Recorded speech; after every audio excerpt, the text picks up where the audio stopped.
আমরা বলতে চাই যে ইতিপূর্বে এই যে হত্যাকাণ্ডকে আমাদের নেতাকে গ্রেফতার করা হয়েছে, এই হত্যাকাণ্ডে যিনি শিকার হয়েছেন তিনি কিন্তু আমরা জেনেছি যে তিনি আন্তর্জাতিক যে ইন্টারপোল আছে, আইন শৃঙ্খলা বাহিনীর যে সংস্থা আছে, সেই সংস্থার তালিকাভুক্ত আসামি ছিলেন এবং তিনি আন্তর্জাতিক সোনা চোরাচালান কারবারির যে গ্রুপ, সেই গ্রুপের একজন মেম্বার ছিলেন। আমরা কিন্তু ইতিমধ্যে জেনে এসেছি এবং এই নিখোঁজ এবং হত্যাকাণ্ড সেই ঘটনা এবং তাদের ব্যবসায়িক অভ্যন্তরীণ ঘটনার একটা বহিঃপ্রকাশ বলে আমাদের দৃঢ় বিশ্বাস।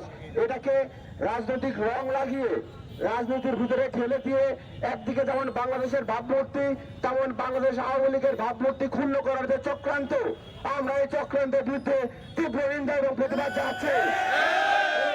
নিয়মিত আমাদের এই কর্মসূচি চলবে যত সময় না আমাদের জননেতা জনাব সাইদুল করিম মিন্টু আমাদের মাঝে মুক্ত হয়ে নির্দোষ হয়ে ফিরে না আসেন, তত সময় পর্যন্ত এই ধারাবাহিক কর্মসূচি চলবে।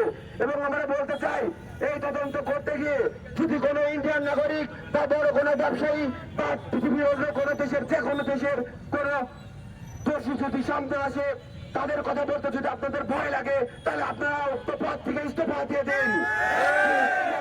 আমাদের দেশ বাংলাদেশ আওয়ামী লীগকে, আমাদের নেতাকে এভাবে ক্ষতিগ্রস্ত করবেন না। আপনাদের কাছে এটা বিনীত আবেদন আমাদের যে ৩০ লক্ষ প্রাণের বিনিময়ে যে দেশ স্বাধীন হয়েছে, এই দেশ এইভাবে চলতে পারে না। সিলেটের মানুষ বাংলাদেশ আওয়ামী লীগ শাখায় এইভাবে এটা মেনে নিতে পারে না। আমি এই কথা বলেই আগামী দিন আমাদের কর্মসূচি অব্যাহত থাকবে। তবে আপনারা জানেন আগামী কাল 23শে জুন বাংলাদেশ আওয়ামী লীগের জন্মদিন, সুতরাং এই দিনে আমাদের সারাদিনব্যাপী কর্মসূচি আছে। যে কারণেই সিনিয়রদের দুর্দশে পরামর্শ করে আমরা আগামীকালের জন্য আমাদের এই কর্মসূচি দুঃখিত আগামীকালকেও আমাদের কর্মসূচি চলবে। আমাদের রাত 8টায় আমাদের কর্মসূচি চলবে। এই কথা বলে আজকের এই সমাপ্ত ঘোষণা করছি। জয় বাংলা, জয় বঙ্গবন্ধু, জয় বাংলা,